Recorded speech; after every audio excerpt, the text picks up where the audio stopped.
Now, the Kwale women representative Zulekha Hassan hit the headlines yesterday for being thrown out of the parliament chambers for bringing a baby into the chambers. Now, today I'm hooking up with Zulekha to talk about what happened yesterday.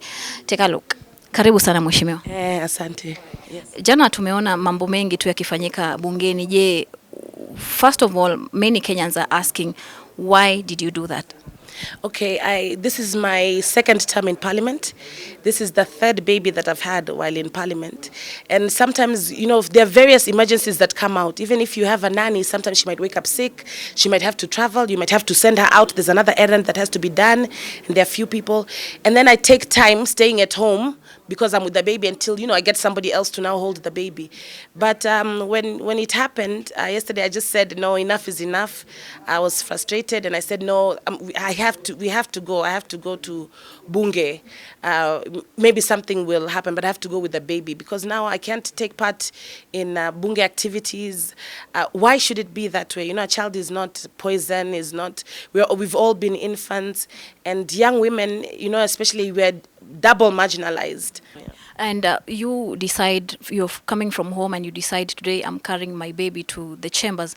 Did you anticipate, or rather did you expect the treatment that you were given yesterday while you're making that decision to bring the baby to the chambers? Yes. I know our Parliament, this is my second term. A lot of things have happened in Parliament. I did expect to be, I will have to live with the baby, but I didn't expect that the speaker didn't give me an opportunity to speak up. Maybe because he's not the substantive speaker, but I know if Honorable Muturi was around, because usually if there are such problems, he usually allows for some minutes for different members to contribute and to ventilate on the issue because before he makes a decision. The speaker yesterday gave only 2 men. He didn't allow any woman to contribute, and I even, because you make a request electronically to speak. I made a request and he didn't allow me to speak. I even raised my hand, and he didn't allow me to speak, which wasn't nice. Should have at least allowed me to explain myself. Because I've known, like previously, Esther Passaris came with a backpack. You're not allowed to have a backpack. But when the speaker heard her and she said it's for medical reasons, then he let her have it.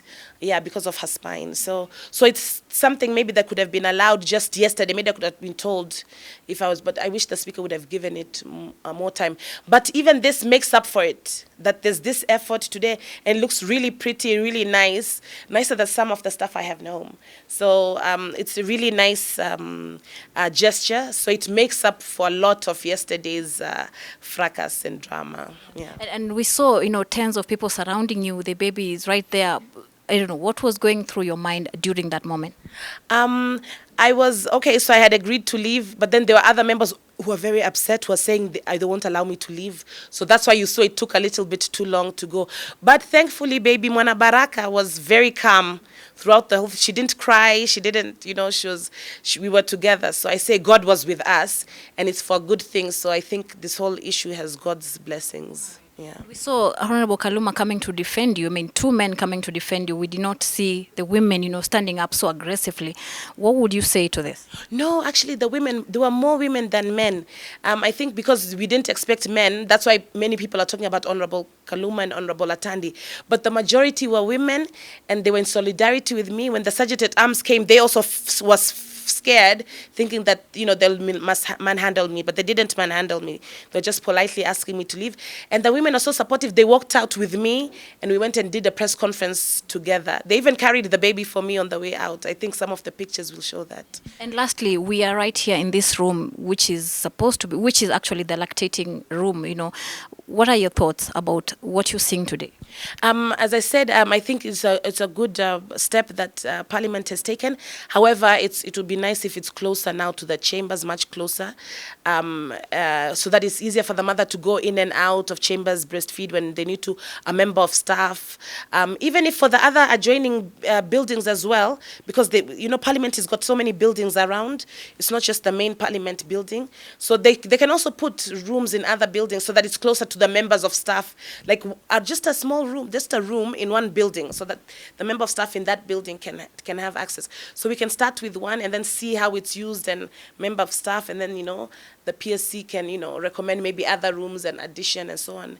Yeah, and we don't need to ask the clerk to access the room. The room should be, they should just automatically there, whether you expect a child or not. You know, from early, maybe from 7, maybe till late when we usually close Parliament, it should be open. And Safaricom shouldn't be setting the trend. You know, government should be setting the trend. So, you know, should be open. So if a mother who chooses to have a baby at home, if you choose to be exclusively breastfeeding and so on and so forth, there's flexibility in doing that. Because having to go to the clerk upstairs to ask for the permission, then to get a key to walk all the way here to open, and the nanny is alone, it's not even good for Parliament. If anything happens to the baby and the nanny, or the nanny you know, for any reason that happens, it's not safe. There should definitely be even sergeant at arms, that's good, plus a professional caregiver. Yeah. Do you feel yesterday's incident would have been handled better than it was? Yeah, the speaker and even the majority leader had an opportunity to help with this cause of the challenges that women are facing. They had an opportunity to make history, you know, as being kind and polite, and they chose to speak very harsh words. But having done this, I'm sure they kind of maybe regret, maybe it was just a natural instinct, and they've more than made up, I think, for the harsh words yesterday. Thank you so much, Mheshimiwa. Thank you. Thank you. The Kwale women representative Zulekha Hassan speaking to Metropole TV. Thanks for watching.